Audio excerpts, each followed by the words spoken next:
ये जो बालू माफिया, शराब माफिया और जमीन माफिया है, उसको या तो गया के जेल में बंद करूंगा, नहीं तो गया में पिंड दान देना शुरू करवा दूंगा। इतना स्वस्थ करता हूं साथियों। कानून का राज स्थापित करना है, गुंडा राज खत्म करना है, और ये जो ललटनिया युग लाना चाहता है, लालटन युग आने देना है। अब तो एलईडी बल्ब मोदी जी ने ला दिया साथियों, और ये लोग सपना दिखा रहे हैं हमारे नौजवानों को। एकदम गारंटी है 2020 में हम लोगों ने, जब आप लोगों ने वीरेंद्र जी को यहाँ से चुनाव जीता करके भेजा है, 2025 में फिर चुनाव में आएंगे। जो 10 लाख नौकरी देने का सपना पूरा करना है, एक एक नौजवान कान के सुन लीजिए, कान खोल के सुन लीजिए। 2025 के चुनाव के पहले बिहार के नौजवानों को 10 लाख पक्की नौकरी देने का काम हम लोगों की सरकार करेगा। यहाँ के लोकप्रिय विधायक और लंबे समय से इस इलाके में समाज सेवा का काम कर रहे भारतीय जनता पार्टी के नेता आदरणीय वीरेंद्र सिंह जी, पूर्व विधायक श्यामदेव पासवान जी, इस मंच पर उपस्थित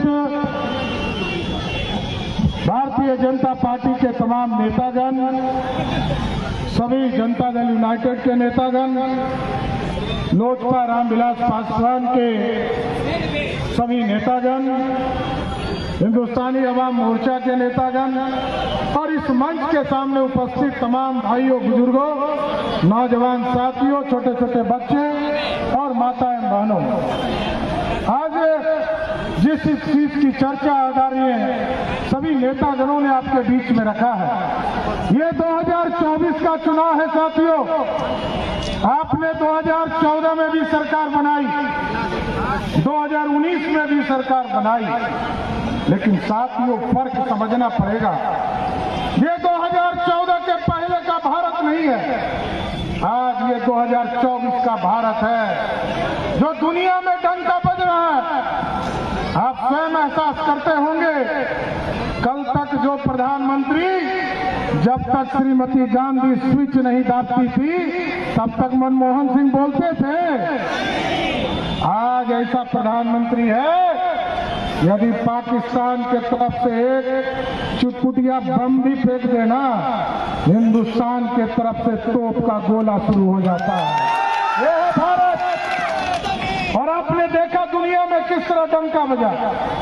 यूक्रेन और रशिया की लड़ाई हो रही थी, और यूक्रेन और रशिया की लड़ाई में हमारे लाखों बच्चे फंसे थे। देश के प्रधानमंत्री ने कहा, यूक्रेन पुतिन जी लड़ाई रोको, हिंदुस्तान के बच्चे को वापस आना है। और जब मोदी से पूछा पुतिन ने कि मोदी जी आपके बच्चे कैसे पहचान होगा कि ये भारतीय है, मोदी जी ने कहा जिसके हाथ में तिरंगा होगा वही हिंदुस्तानी होगा। और हिंदुस्तान के बच्चे तो निकले ही निकले, बगल के पाकिस्तानी और बांग्लादेशी भी निकल गए। आप सोचिए तिरंगा का किस तरह का सम्मान बढ़ा। इसलिए साथियों, अब गरीबों की सरकार है। और दूसरे तरफ कैसी सरकार है, जब सावन का महीना होता है तो एक 4 सीटेड मुख्यमंत्री लालू प्रसाद मटन खाने और बनाने में व्यस्त रहते हैं, और उनका बेटा हेलीकॉप्टर में मछली खा रहा है। गरीबों को छोड़ दिया, हेलीकॉप्टर में मछली खा रहा है, वो भी नवरात्रा के महीने में। अरे हम लोग तो समझते थे कि चारा खाने वाला है, ये मछली मटन खाने वाला नहीं है, ये तो चारा खाने वाला है। लेकिन बिहार की जनता को तय करना है 2024 के चुनाव में 19 तारीख को जब यहाँ वोट पड़े और आदरणीय जीतन राम मांझी को वोट करे, तो याद रखिएगा ये सनातन विरोधी है। ये लोग सत्ता में बैठकर ऐश करने आते हैं और आरक्षण किसी को नहीं दे सकते। आरक्षण किसको देंगे? आरक्षण पहले किसको दिया? पहले आरक्षण लालू जी ने अपनी पत्नी राबड़ी देवी को दिया, फिर कहा कि मेरा बेटा क्रिकेट में पानी धो रहा है, खेल नहीं रहा था, पानी धो रहा था, तो उसको उप मुख्यमंत्री बना दिया। फिर एक बेटा को कहा कि हरे कृष्णा हरे राम कर रहा है, इसको मंत्री बना दो। और जब भाजपा के नेताओं ने उनकी बेटियों को चुनाव हराने लगा तो कहा बेटी को राज्यसभा भेज दो। यही है लालू प्रसाद का आरक्षण साथियों। लोकतंत्र बचाना है और बिहार को भी बचाना है।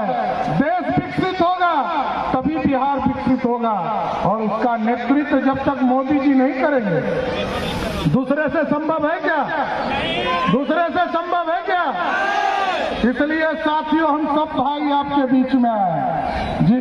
यहाँ पर चिराग पासवान जी अभी आपके बीच में आए हैं, संतोष मांझी जी भी बीच में आए आपके बीच में, और हम लोग सब आग्रह करने आए हैं कि हम लोगों के गार्जियन जीतन राम मांझी जी 19 तारीख को यहाँ चुनाव आपको वोट देना है। एक एक वोट कड़ाई चाप पर देंगे, जैसे ही कड़ाई चाप पर वोट देंगे वैसे ही मोदी जी प्रधानमंत्री बन जाएंगे। यही जादू है कि आपका एक एक वोट मोदी जी को सत्ता तक पहुंचाएगा। और जिस तरह मोदी जी का कमिटमेंट है ना, इस देश में जो भ्रष्टाचार करेगा उसको जेल जाना पड़ेगा। उसी तरह हम लोगों ने भी बिहार में कानून बनाया है और जिले में एक एक लोगों को चिन्हित कर रहा हूं। ये जो बालू माफिया, शराब माफिया और जमीन माफिया है, उसको या तो गया के जेल में बंद करूंगा, नहीं तो गया में पिंड दान देना शुरू करवा दूंगा। इतना स्वस्थ करता हूं साथियों। कानून का राज स्थापित करना है, गुंडा राज खत्म करना है, और ये जो ललटनिया युग लाना चाहता है, लालटन युग आने देना है। अब तो एलईडी बल्ब मोदी जी ने ला दिया साथियों, और ये लोग सपना दिखा रहे हैं हमारे नौजवानों को। एकदम गारंटी है 2020 में हम लोगों ने, जब आप लोगों ने वीरेंद्र जी को यहाँ से चुनाव जीता करके भेजा है, 2025 में फिर चुनाव में आएंगे। जो 10 लाख नौकरी देने का सपना पूरा करना है, एक एक नौजवान कान के सुन लीजिए, कान खोल के सुन लीजिए। 2025 के चुनाव के पहले बिहार के नौजवानों को 10 लाख पक्की नौकरी देने का काम हम लोगों की सरकार करेगा। इसलिए साथियों, जो लोग ये कहते रहते हैं कि हम जो है नौकरी देते हैं, उनसे पूछिए 15 साल माता पिता जी मुख्यमंत्री रहे, 15 साल में क्या किया? 15 साल तक बिहार में गरीबों को लूटा, और गरीबों को लूटने के बाद बिहार को कंगाल करने का काम किया। इसलिए साथियों, आग्रह करूंगा, निवेदन करूंगा, जिस तरह हम पेट में बैठे हैं उसी तरह प्रभु श्री राम 500 बरस तक इंतजार किए, कोई नहीं आया। आपने जब वोट दिया 2019 में, मोदी जी ने कहा जब गरीबों को पक्का मकान मिलेगा तो प्रभु श्री राम को भी भव्य राम मंदिर में स्थापित करूंगा।